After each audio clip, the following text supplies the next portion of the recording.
Listo. Listo. Entonces, cuando hablamos de la carta a los hebreos, siempre algunos tienen en la mente que fue escrita por el apóstol Pablo, ¿cierto? Mucha gente, mucha parte de la cristiandad piensa que el autor de la carta fue el apóstol Pablo. De hecho, la carta tuvo un problema en el primer siglo para ser reconocida en el canon y los padres de la iglesia optaron por darle la autoría a Pablo porque las cartas para poder ser reconocidas en el canon tenían que pasar por algo que se llamaba la sucesión apostólica, o sea, que hubiesen sido escritas por un apóstol o alguien muy cercano a un apóstol. Entonces, con ese, dándole la autoría al apóstol Pablo, se incluyó en el canon. Pasó lo mismo que con la carta de Judas y con la carta de Santiago, porque eh, Judas también la autoría se la dieron a uno de los apóstoles, al apóstol Judas Tadeo, y Santiago se la dieron a Jacobo, el hermano de Juan. Pero después se dieron cuenta que Judas y Santiago fueron escritos por personas que ni siquiera creyeron en el ministerio de Jesucristo, que se convirtieron cuando él se les apareció ya resucitado, que eran dos hermanos de él. Entonces, la carta de Hebreos fue primero reconocida por que había sido escrita por Pablo por ese problema de la sucesión apostólica. Sin embargo, en la época de la Reforma empezó a ser cuestionada la autoría del apóstol Pablo y empezó a ser cuestionada porque los reformadores eh, como Calvino dijeron, mire, la carta a los hebreos la pudo haber escrito cualquier hebreo de la época menos el apóstol Pablo. Y eso tiene que ver con los contextos de la carta. Entonces, hay unas razones por las cuales es difícil sostener esa autoría del apóstol Pablo. Para nosotros lo más importante es que esa carta es inspirada por el Espíritu Santo, quedó en el canon y fuera de eso está de acuerdo con toda la doctrina que está en la Biblia. O sea, es una carta que nos ayuda a edificarnos en el Señor y sobre todo en los tiempos de dificultades, porque la carta fue escrita en un contexto de persecución. Don Juan, listo, vamos a admitir a don Juan. Listo. Entonces, una razón por la cual yo digo que no pudo haber sido el apóstol Pablo, hay varias razones y voy a mostrarles varias. Una es porque el mismo apóstol Pablo en la segunda carta a los tesalonicenses capítulo 3 versículo 17, él dice, la salutación es de mi propia mano, Pablo, como es el signo de todas mis cartas. Esa palabra signo esa palabra significa señal, milagro. Es la misma palabra que utiliza Juan en el Evangelio para hablar de las señales que hizo Jesús. Es como un sello que lo distinguía a él. Y es difícil pensar que por miedo a la persecución, él no escribiera el nombre en la carta. Todas las cartas de Pablo eran escritas por ayudantes, ¿cierto? Cuando él dice Pablo y Timoteo era porque Timoteo era el que escribía la carta, pero Pablo le estaba diciendo que escribir. Pero él primero saludaba con la letra de él. Por eso en la segunda carta a los Tesalonicenses 3:17 él dice, las salutaciones de mi propia mano, Pablo, mía, Pablo, como en todas mis cartas, que es el signo mío en todas las cartas. Entonces, es difícil pensar que él por miedo a la persecución hubiera dejado de escribir el nombre en su carta, porque los apóstoles no le tenían miedo a la muerte por Cristo. De hecho, ellos estaban convencidos de lo que el Señor había dicho y en las cartas lo escribieron, que era bienaventurado el que sufriera persecución por causa de Cristo. Entonces, no es una razón válida decir, no, es que tuvo miedo y entonces no puso el nombre. Esa es una de las cosas fuertes ahí. Otra es que la carta es escrita más o menos, y las fechas también es cuestión de duda, de discordia, pero la carta se le atribuye más la fecha del año 64 al 65 después de Cristo, en el reinado de Nerón, y en esa época Pablo está preso y en Roma en su segundo encarcelamiento, es más o menos la época de la muerte de él, entre las cartas de la prisión que él escribió allá, no figura Hebreos. Entonces, es otra de las razones por las cuales diría, no la escribió Pablo, ¿cierto? Hay otras razones, por ejemplo,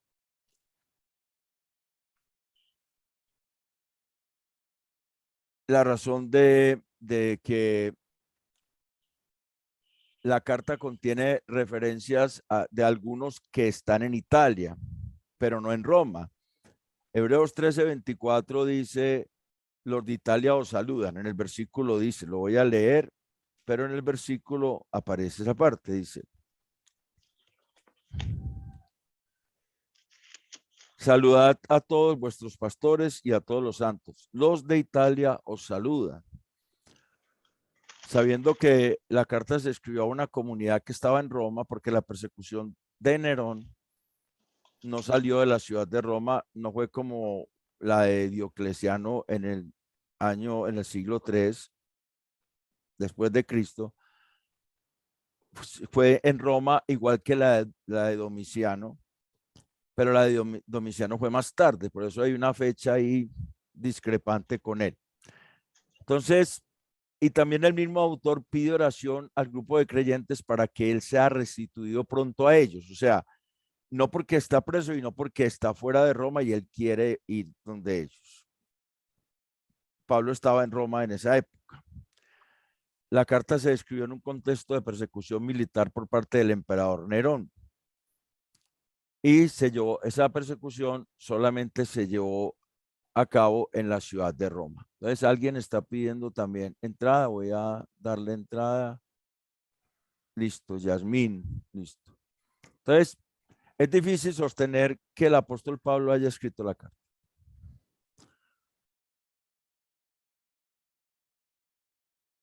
Por eso, por esas razones que les acabo de dar.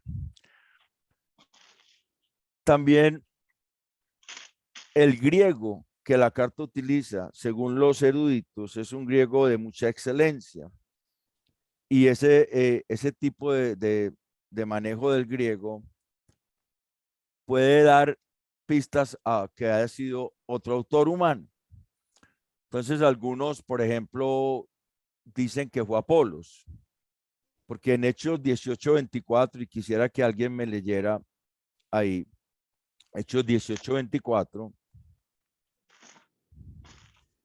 alguien que tenga su Biblia, por favor. Hechos 18:24. Vamos a leerlo.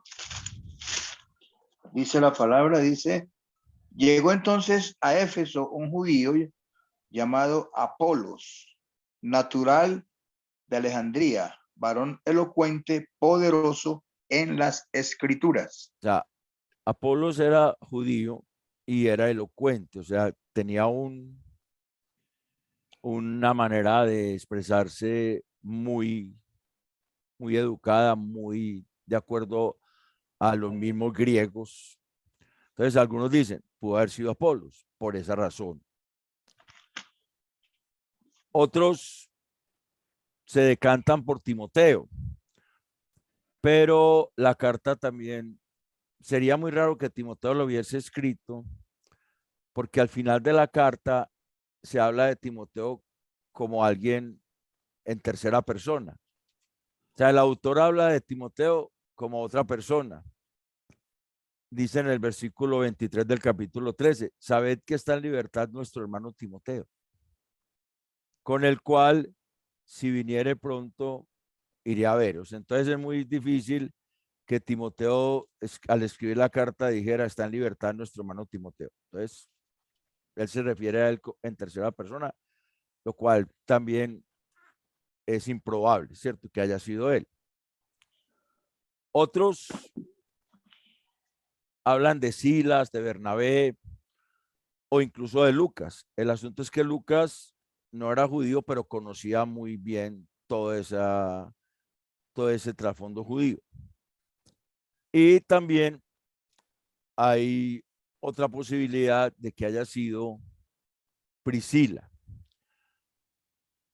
En 1 Corintios 16-19 se nos dice que ellos eran una pareja pastoral y además eran colaboradores de Pablo en el ministerio, Romanos 16:3, y eran maestros de las escrituras, Hechos 18, del 24 al 26. El asunto es que Priscila era una mujer hija de un señor de mucha plata y pudo haber tenido una educación muy excelente. Entonces dicen, bueno, a lo mejor por eso no puso su nombre, porque en ese tiempo, pues, no lo hubieran aceptado como una carta inspirada si hubiesen sabido que era escrita por una mujer. Entonces ahí tenemos, lo único que podemos decir con certeza de la carta a los hebreos es que es inspirada por el Espíritu Santo. No podemos, por más que busquemos, no podemos saber qué ser humano escribió la carta. Eso en cuanto a la autoría. En cuanto a la fecha, se dan dos posibles fechas. Una en el año 86 después de Cristo, que es en el reinado de Domiciano, porque en la carta hay una referencia a unas personas que conocieron la palabra, disfrutaron de el Espíritu Santo y se fueron partícipes, disfrutaron de la buena palabra, vieron milagros, estuvieron en ese momento de tanta brillantez de la iglesia y ellos volvieron atrás, ellos recayeron. Entonces, a las personas que mantuvieron su fe, los llevaron al Coliseo, los mataron, las fieras hicieron su agosto con ellos, los gladiadores jugaron con ellos en los circos romanos, dándoles muerte, los quemaron como antorchas humanas, pero hubo unos que renegaron de la fe. A ellos se les llamó los lapsi, personas que dijeron, sí, César es el Señor, renegaron de Cristo. Y eso fue muy común en el reinado de Domiciano. El problema con esa fecha es que la carta contiene muchas referencias a los sacrificios en el templo. Y en la carta misma parece que cuando el autor escribe la carta se están haciendo los sacrificios en el templo. O sea, él está escribiendo la carta y mientras tanto, al mismo tiempo, en Jerusalén están haciendo sacrificios en el templo. Entonces, no pudo haber sido en el año 86 porque el templo fue destruido en el año 70 después de Cristo. Sería contradecir la historia. Entonces, no se le puede dar esa fecha a la carta. Hay unas referencias en la misma carta que hablan de sacrificios en el templo. Por ejemplo, Hebreos 13:11 dice, Hebreos 13:11 dice, porque los cuerpos de aquellos animales cuya sangre a causa del pecado es introducida en el santuario. Mire que hay un tiempo de presente continuo, o sea, de un participio presente en el griego, que es introducida. O sea, el autor está hablando como si en ese momento que él escribe la carta en Jerusalén, en el templo, se siguen haciendo sacrificios. Por lo tanto, es difícil que haya sido en el año 86 porque el templo ya no existía, ya había sido destruido por Tito Livio cuando entró con su ejército y destruyó la ciudad y el templo. Entonces, por esa razón, esa fecha se descarta y se toma fuerza a la fecha del año 64 al 65 después de Cristo, que fue el reinado de Nerón. Nerón reinó en Roma hasta el año 68 después de Cristo, y es conocido que Nerón persiguió a los cristianos en Roma porque él comenzó una persecución contra ellos por las habladurías de que los cristianos eran caníbales, de eso de el que come mi carne y bebe mi sangre tendrá vida eterna, yo lo resucitaré en el día postrero. En Hechos, en Juan 6:54 está ese texto. Y el que estaba desapercibido, que no conocía el trasfondo, oía eso, empezó a decir, no, esos son caníbales. Nerón quemó la ciudad de Roma en el año 64 y le inculpó a los cristianos de haberla quemado, y ahí se pudo haber agudizado más la persecución. El hecho de los lapsi es que los lapsi existieron en Jerusalén en la persecución, o sea, hubo gente que renegó de la fe en la persecución en Jerusalén, hubo gente que renegó de la fe en la persecución en Roma con Nerón, hubo gente que renegó de la fe en la persecución de Domiciano, hubo gente que renegó de la fe en la persecución cuando se extendió a todo el imperio con Diocleciano, y en la actualidad hay gente que reniega la fe en la persecución. Entonces, lo más importante ahí es la fecha, sí nos da la claridad de lo que está pasando. Hay un contexto de persecución, hay un contexto en que los cristianos están siendo perseguidos por ser cristianos, y estas personas están recibiendo mucha influencia de los judíos que no se convirtieron, que son amigos, que son familiares, y les están diciendo, mire, no vale la pena ser cristiano. Mire que lo están matando, no vale la pena. Por eso el autor en la carta anima a la comunidad a la que le escribe la carta a seguir adelante, a perseverar, a tener paciencia, a correr la carrera, a no desmayar, confiando en el Señor. Entonces, ese es el contexto de la carta a los hebreos. En ese contexto tenemos que interpretar Hebreos. En todo ese contexto tenemos que entender que ahí se da la carta. Ellos habían sufrido la expropiación de bienes, ¿cierto? Por allá en el capítulo 10 dice que ellos sufrieron la expropiación de sus bienes. Sin embargo, en el capítulo 12, cuando habla de la disciplina, dice que ellos no han sufrido hasta la muerte por Cristo, hasta la sangre, ¿cierto? Y los insta a perseverar. Por allá dice, nosotros estamos convencidos que vosotros sois de los que tienen fe y paciencia para alcanzar las promesas. Entonces, es una invitación a perseverar en medio de la persecución. Y la carta tiene una estructura muy especial, Y es que la carta en sí es como un sermón o como una homilía que tiene 3 grandes bloques. Entonces, esa sería la estructura de la carta.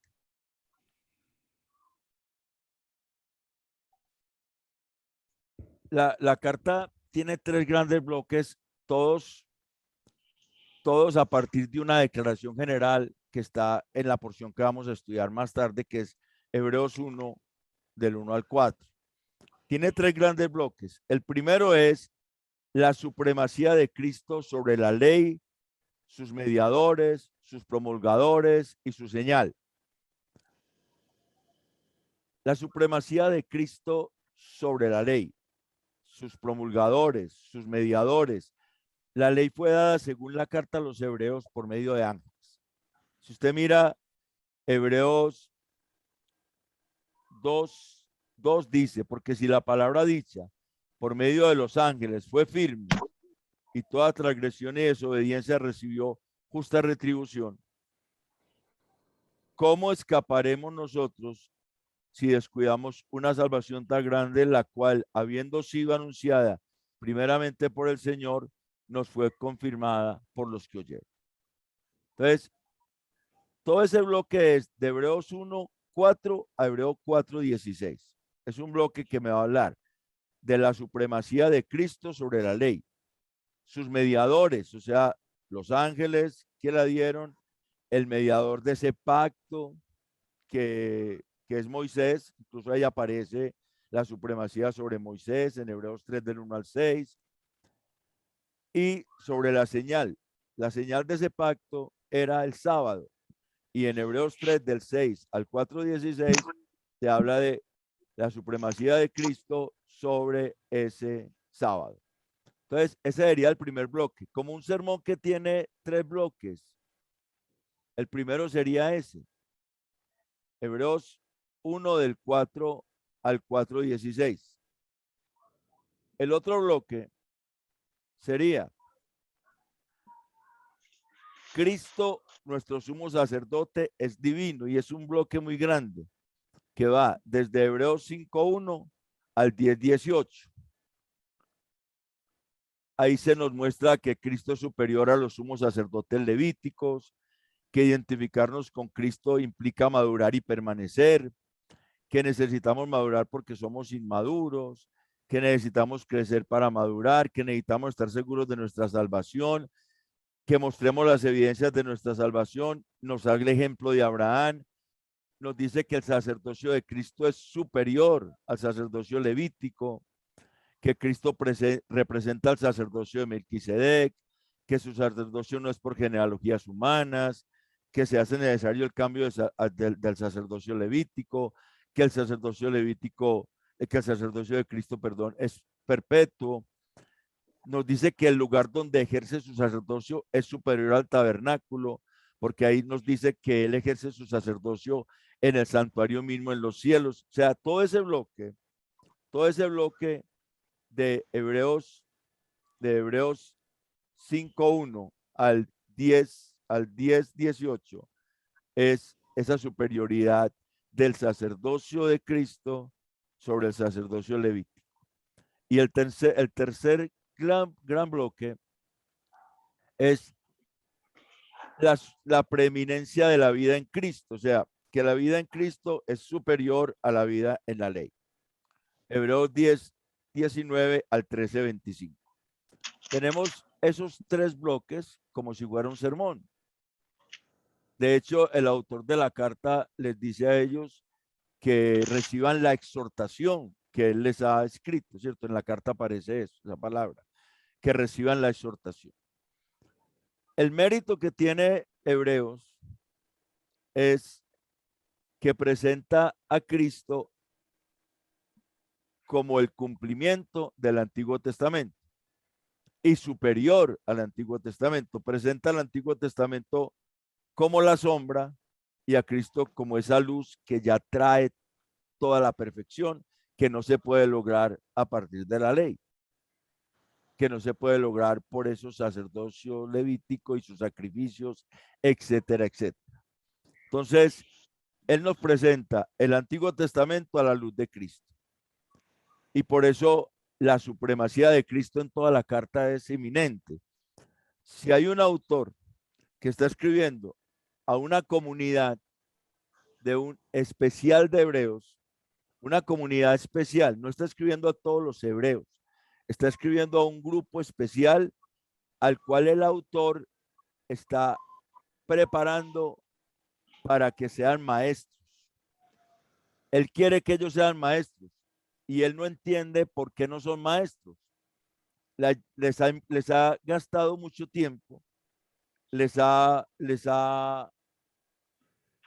dedicado mucho tiempo, les ha hablado de la gracia, ellos son convertidos, ellos ya han tenido pastores que murieron, Hebreos 13:7, tienen pastores también que están vivos, colaboradores de los apóstoles, algo así, porque es una comunidad de segunda generación. Hebreos 2:3 dice, ¿cómo escaparemos nosotros si descuidamos una salvación tan grande, la cual habiendo sido anunciada primeramente por el Señor, no fue confirmada por los que oyeron? O sea, el autor mismo no estuvo presente con el Señor, sino que oyó el Evangelio a través de los que oyeron el Evangelio con el Señor, de los apóstoles. Entonces, él quiere que ellos sean maestros de la gracia, para que le enseñen a los judíos la gracia, porque él entiende que la vida en Cristo es verdadera vida y que la vida de la ley no puede verdaderamente perfeccionar al hombre. ¿Dónde está esa parte? Vea, el autor de Hebreos dice en Hebreos 5:12, porque debiendo ser ya maestros, él les dice, porque debiendo ser ya maestros, tienen necesidad de que se os vuelva a enseñar cuáles son los primeros rudimentos de las palabras de Dios, y habéis llegado a ser tales que tenéis necesidad de leche y no de alimento sólido. Él dice, ustedes ya deberían ser maestros. Sin embargo, no puedo sino darles leche porque no pueden escuchar ni ingerir alimento sólido porque son tardos para oír, son perezosos. Entonces, el autor de Hebreos está preocupado por esa comunidad, por todo lo que está pasando ahí, la persecución. De un lado, Nerón persiguiéndolos por ser cristianos, a todos los cristianos, a ellos por ser cristianos, no por ser hebreos. Y de otro lado, los hebreos que no son convertidos, que son amigos, que son familiares, presionándolos para que vuelvan al judaísmo. En esa tensión es que la carta se da, y en esa tensión es que se levanta a Cristo como por encima de todo ese Antiguo Testamento, y se levanta a Cristo como Dios. El autor de Hebreos, de entrada, los primeros versículos, él va a hablar de Cristo como Dios. Es lo que vamos a ver enseguida. Tenemos 4 minutos antes de que nos saque, y yo les voy a enviar ya el otro link para que lo vamos entrando. Ya se lo estoy enviando. Es para entrar a las 8:45. Listo. Ya se los envié. Entonces, eso es el contexto de Hebreos, las generalidades de la carta. A partir de allí, interpretamos Hebreos. A partir de eso, interpretamos Hebreos. ¿Alguien quiere participar? Tenemos 3 minuticos. Y si quedan preguntas pendientes, empezamos resolviéndolas en la otra reunión que ya tenemos.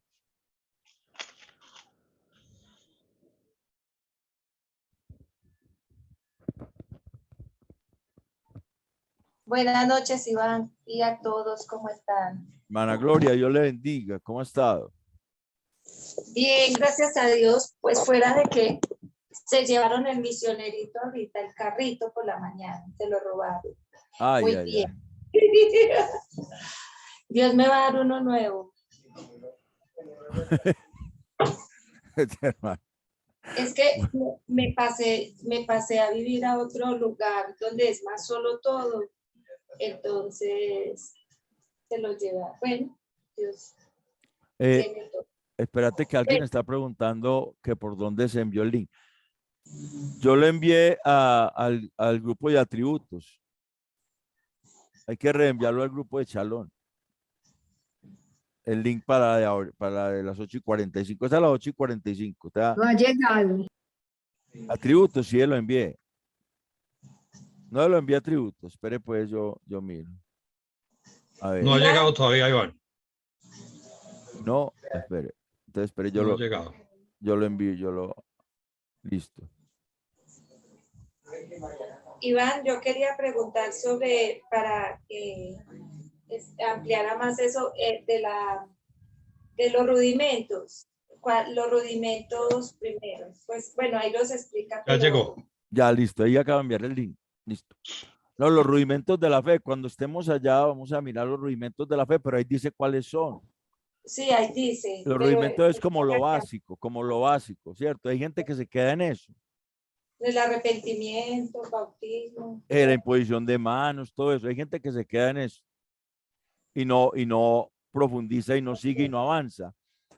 Y de hecho, más adelante cuando vamos viendo, vamos a estudiar esa parte. Pero ahorita es importantísimo estudiar los primeros 4 versículos porque ellos son el área estratégica de la carta.